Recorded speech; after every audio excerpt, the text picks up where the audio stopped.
Somnifère, le podcast.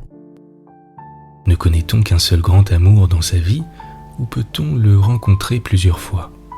Bonsoir à toutes et à tous, nous sommes le jeudi 5 mai et Somnifère vous emmène ce soir dans un petit village français où un vieux médecin raconte la plus belle histoire d'amour qui lui ait été donnée d'entendre. C'est une nouvelle émouvante de Maupassant intitulée La Rempailleuse. Je vous souhaite une excellente nuit et maintenant place à notre séance de relaxation. La séance de relaxation. Mettez-vous à l'aise, ajustez votre drap ou votre couverture et quand vous le souhaitez, fermez les yeux.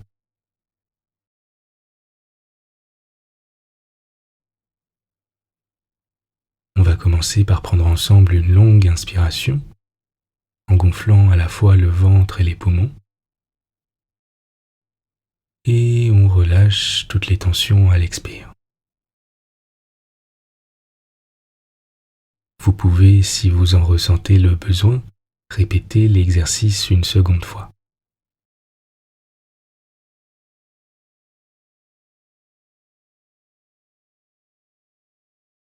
Portez à présent votre attention sur le sommet de votre tête et plus particulièrement sur l'espace au milieu de votre cuir chevelu.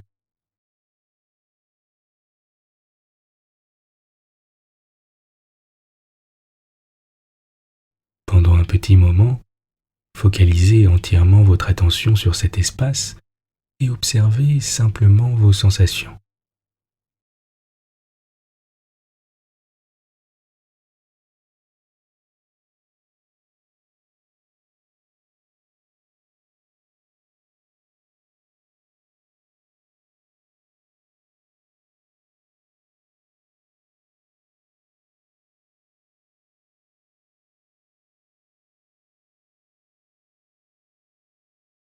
À présent, dessinez mentalement un petit cercle à cet endroit.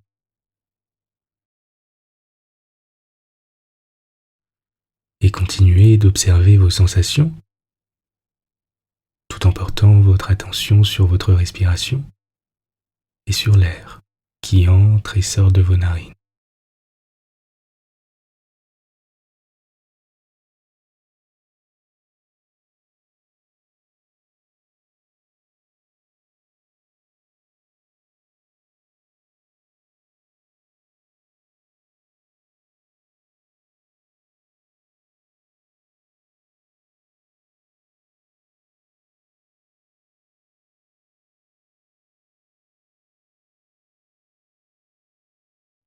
Imaginez à présent un pouce se poser dans votre petit cercle et y exercer de petites pressions, délicatement, avec douceur.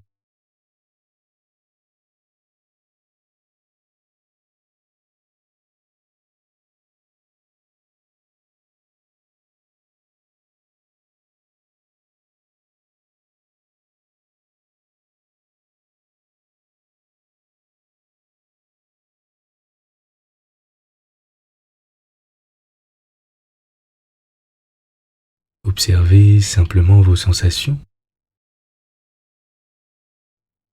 en profitant simplement de cet état de calme qui s'installe.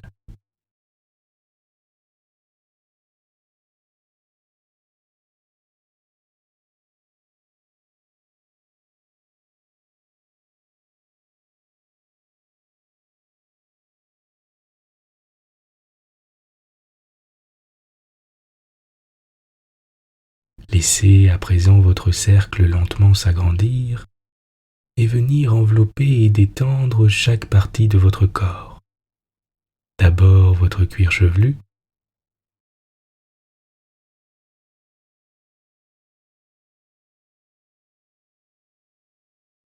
puis votre visage,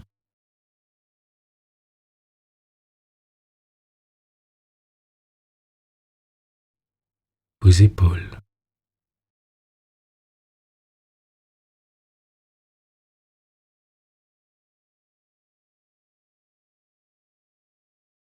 votre poitrine,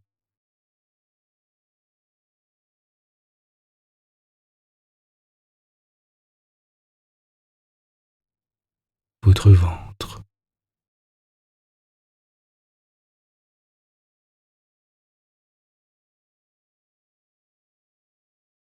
vos hanches,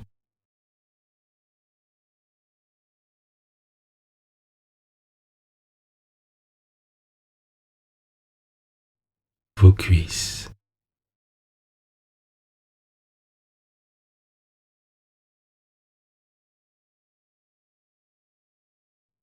vos mollets,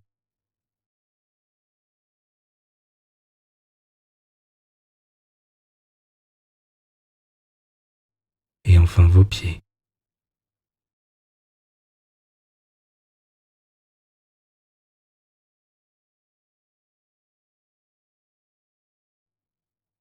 Prenez un instant pour simplement apprécier l'état de calme et de sérénité dans lequel vous vous trouvez.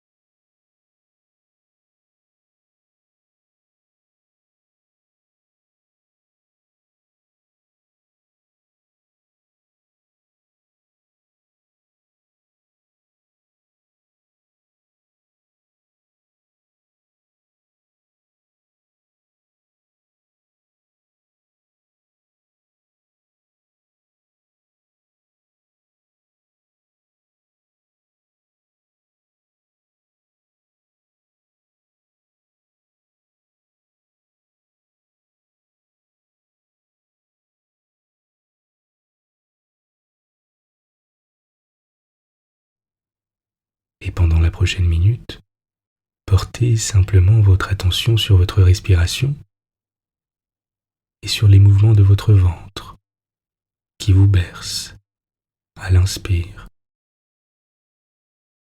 et à l'expire.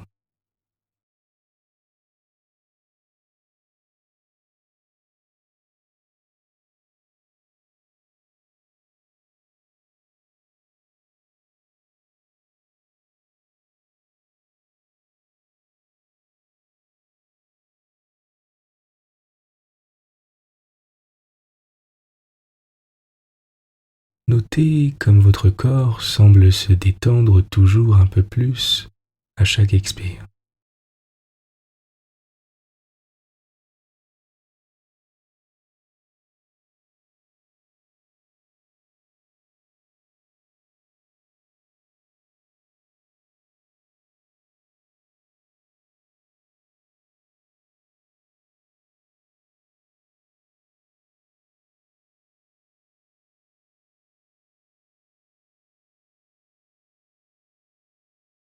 Vous êtes calme et détendu. L'histoire du soir.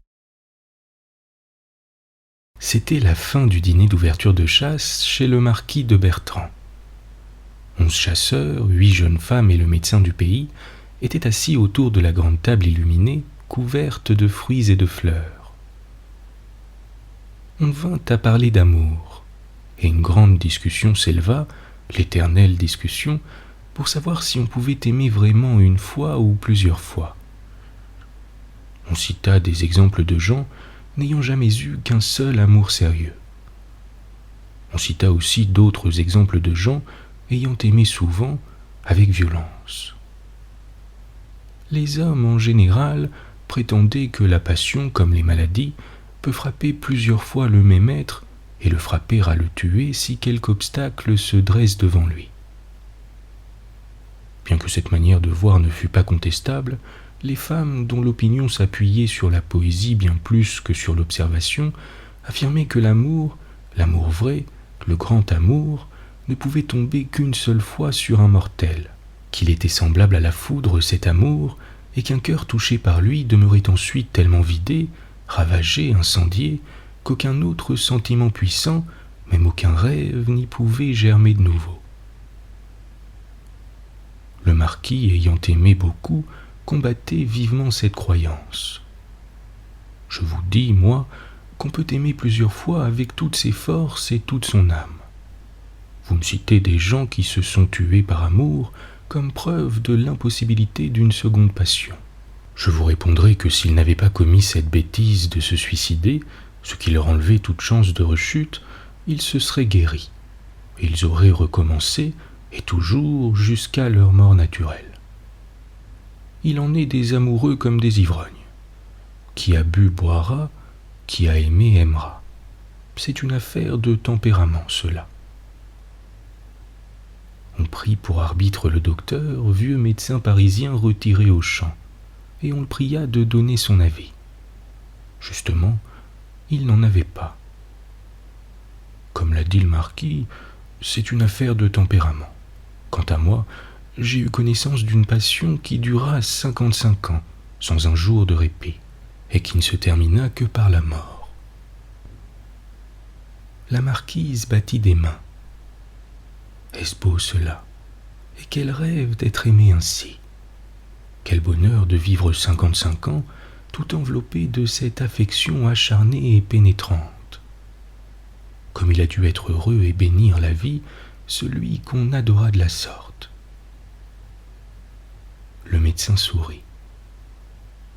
En effet, madame, vous ne vous trompez pas sur ce point, que l'être aimé fut un homme. Vous le connaissez, c'est monsieur Chouquet, le pharmacien du bourg. Quant à elle, la femme, vous l'avez connue aussi. C'est la vieille rempailleuse de chaises qui venait tous les ans au château. Mais je vais me faire mieux comprendre. L'enthousiasme des femmes était tombé, comme si l'amour n'eût dû frapper que des êtres fins et distingués, seuls dignes de l'intérêt des gens comme il faut. Le médecin reprit.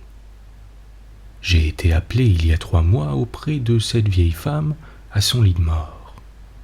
Elle était arrivée la veille dans la voiture qui lui servait de maison. Elle était accompagnée de ses 2 grands chiens noirs, ses amis et ses gardiens. Le curé était déjà là. Elle nous fit ses exécuteurs testamentaires, et pour nous dévoiler le sens de ses volontés dernières, elle nous raconta toute sa vie. Je ne sais rien de plus singulier et de plus poignant. Son père était rempailleur et sa mère rempailleuse. Elle n'a jamais eu de logis planté en terre. Toute petite, elle errait haillonneuse, vermineuse, sordide. On s'arrêtait à l'entrée des villages le long des fossés. On dételait la voiture, le cheval broutait, le chien dormait, le museau sur ses pattes, et la petite se roulait dans l'herbe pendant que le père et la mère rafistolaient, à l'ombre des ormes du chemin, tous les vieux sièges de la commune. On ne parlait guère dans cette demeure ambulante. Après les quelques mots nécessaires pour décider qui ferait le tour des maisons en poussant le cri bien connu « rempailleur de chaises », on se mettait à tortiller la paille, face à face ou côte à côte. Quand l'enfant allait trop loin ou tentait d'entrer en relation avec quelques galopins du village, la voix colère du père la rappelait. « Veux-tu bien revenir ici, crapule ?» C'étaient les seuls mots de tendresse qu'elle entendait. Quand elle devint plus grande, on l'envoya faire la récolte des fonds de sièges avariés. Alors, elle ébaucha quelques connaissances de place en place avec les gamins. Mais c'était cette fois les parents de ses nouveaux amis qui rappelaient brutalement leurs enfants. « Veux-tu bien venir ici, Polisson, que je te vois causer avec les va-nu-pieds » Souvent, les petits gars lui jetaient des pierres. Des dames lui ayant donné quelques sous, elle les garda soigneusement. Un jour, elle avait alors 11 ans, comme elle passait par ce pays, elle rencontra derrière le cimetière le petit Chouquet qui pleurait parce qu'un camarade lui avait volé 2 liards. Ces larmes d'un petit bourgeois, d'un de ces petits qu'elle s'imaginait dans sa frêle caboche de déshérité être toujours content et joyeux, la bouleversèrent. Elle s'approcha, et quand elle connut la raison de sa peine, elle versa entre ses mains toutes ses économies, 7 sous, qu'il prit naturellement en essuyant ses larmes. Alors folle de joie, elle eut l'audace de l'embrasser. Comme il considérait attentivement sa monnaie, il se laissa faire. Ne se voyant ni repoussée ni battue, elle recommença. Elle l'embrassa à plein bras, à plein cœur. Puis elle se sauva. Que se passa-t-il? dans cette misérable tête.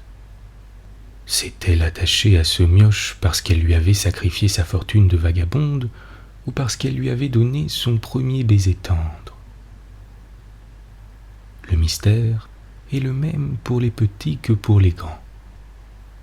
Pendant des mois, elle rêva de ce coin de cimetière et de ce gamin. Dans l'espérance de le revoir, elle vola ses parents, grappillant un sou par-ci, un sou par-là, sur un empaillage ou sur les provisions qu'elle allait acheter. Quand elle revint, elle avait 2 francs dans sa poche, mais elle ne put qu'apercevoir le petit pharmacien, bien propre, derrière les carreaux de la boutique paternelle, entre un bocal rouge et un ténia. Elle ne l'en aima que davantage, séduite, émue, extasiée par cette gloire de l'eau colorée, cette apothéose des cristaux luisants.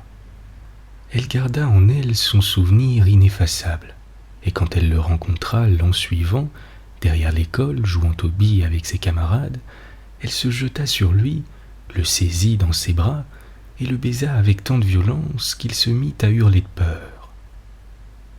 Alors, pour l'apaiser, elle lui donna son argent, 3 francs 20, un vrai trésor qu'il regardait avec des yeux agrandis. Il le prit et se laissa caresser tant qu'elle voulut. Pendant 4 ans encore, elle versa entre ses mains toutes ses réserves, qu'il empochait avec conscience en échange de baisers consentis. Ce fut une fois 30 sous, une fois 2 francs, une fois 12 sous. Elle en pleura de peine et d'humiliation, mais l'année avait été mauvaise. Et la dernière fois 5 francs, une grosse pièce ronde qui le fit rire d'un rire content. Elle ne pensait plus qu'à lui, et il attendait son retour avec une certaine impatience, courait au-devant d'elle en la voyant, ce qui faisait bondir le cœur de la fillette. Puis il disparut. On l'avait mis au collège. Elle le sut en interrogeant habilement. Alors, elle usa d'une diplomatie infinie pour changer l'itinéraire de ses parents et les faire passer par ici au moment des vacances. Elle y réussit, mais après 1 an de ruse.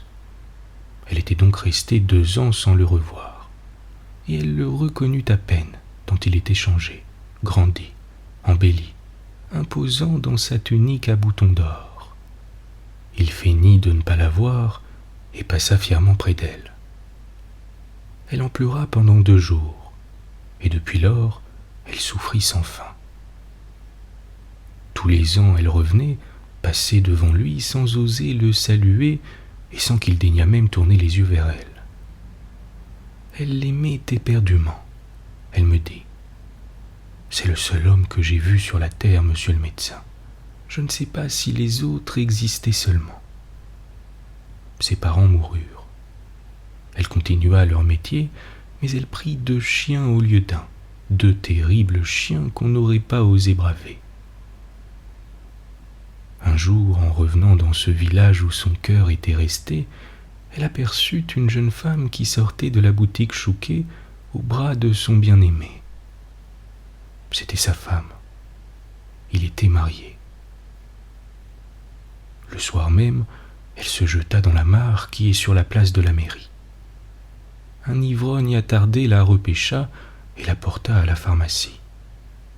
Le fils Chouquet descendit en robe de chambre pour la soigner, et sans paraître la reconnaître, la déshabilla, la frictionna, puis il lui dit d'une voix dure: « Mais vous êtes folle, il ne faut pas être bête comme ça. » Cela suffit pour la guérir. Il lui avait parlé. Elle était heureuse pour longtemps. Il ne voulut rien recevoir en rémunération de ses soins, bien qu'elle insistât vivement pour le payer. Et toute sa vie s'écoula ainsi. Elle rempaillait en songeant à Chouquet. Tous les ans, elle l'apercevait derrière ses vitraux. Elle prit l'habitude d'acheter chez lui des provisions de menus médicaments. De la sorte, elle le voyait de près et lui parlait, et lui donnait encore de l'argent. Comme je vous l'ai dit en commençant, elle est morte ce printemps. Après m'avoir raconté toute cette triste histoire, Elle me pria de remettre à celui qu'elle avait si patiemment aimé toutes les économies de son existence, car elle n'avait travaillé que pour lui, disait-elle, jeûnant même pour mettre de côté, et être sûre qu'il penserait à elle au moins une fois quand elle serait morte.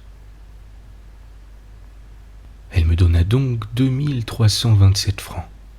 Je laissai à monsieur le curé les 27 francs pour l'enterrement, et j'emportai le reste quand elle eut rendu le dernier soupir.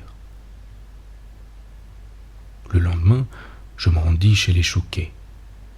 Ils achevaient de déjeuner en face l'un de l'autre, gros et rouges, fleurant les produits pharmaceutiques, importants et satisfaits.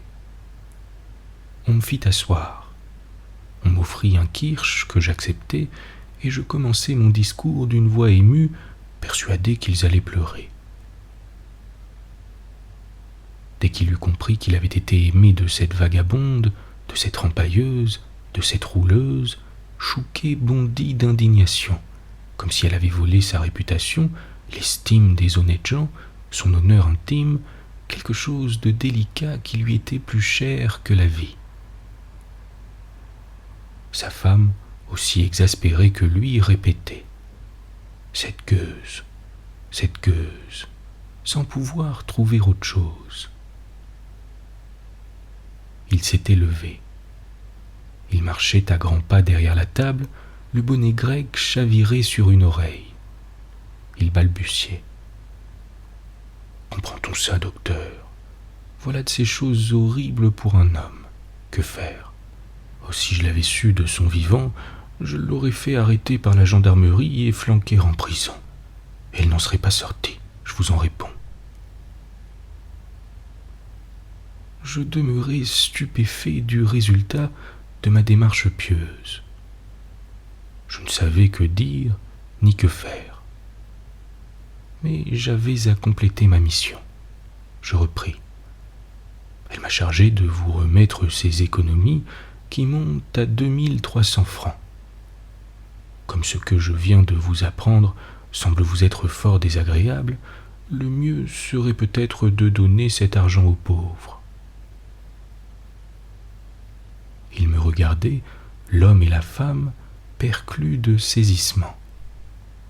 Je tirai l'argent de ma poche, puis je demandai « Que décidez-vous » Madame Chouquet parla la première. « Mais puisque c'était sa dernière volonté à cette femme, il me semble qu'il nous est bien difficile de refuser. »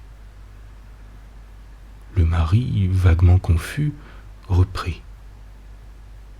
Nous pourrions toujours acheter avec ça quelque chose pour nos enfants. Je dis d'un air sec, comme vous voudrez. Il reprit. Donnez toujours, puisqu'elle vous en a chargé. Nous trouverons bien moyen de l'employer à quelque bonne œuvre. Je remis l'argent, je saluai et je partis. Le lendemain, Chouquet vient me trouver, et brusquement. Mais elle a laissé ici sa voiture, cette femme. Qu'est-ce que vous en faites de cette voiture? Rien. Prenez-la si vous voulez. Parfait. Cela me va. J'en ferai une cabane pour mon potager. Il s'en allait. Je le rappelai. Elle a laissé aussi son vieux cheval et ses 2 chiens. Les voulez-vous? Il s'arrêta surpris. Ah non, par exemple. Que voulez-vous que j'en fasse? Disposez-en comme vous voudrez. Et il riait. Puis il me tendit sa main que je serrai. Que voulez-vous? Il ne faut pas dans un pays que le médecin et le pharmacien soient ennemis. J'ai gardé les chiens chez moi. Le curé, qui a une grande cour, a pris le cheval. La voiture sert de cabane à Chouquet et il a acheté 5 obligations de chemin de fer avec l'argent. Voilà le seul amour profond que j'ai rencontré dans ma vie. Le médecin se tut. Alors la marquise, qui avait des larmes dans les yeux, soupira. Décidément, il n'y a que les femmes pour savoir aimer. Bonne nuit. Bonne nuit.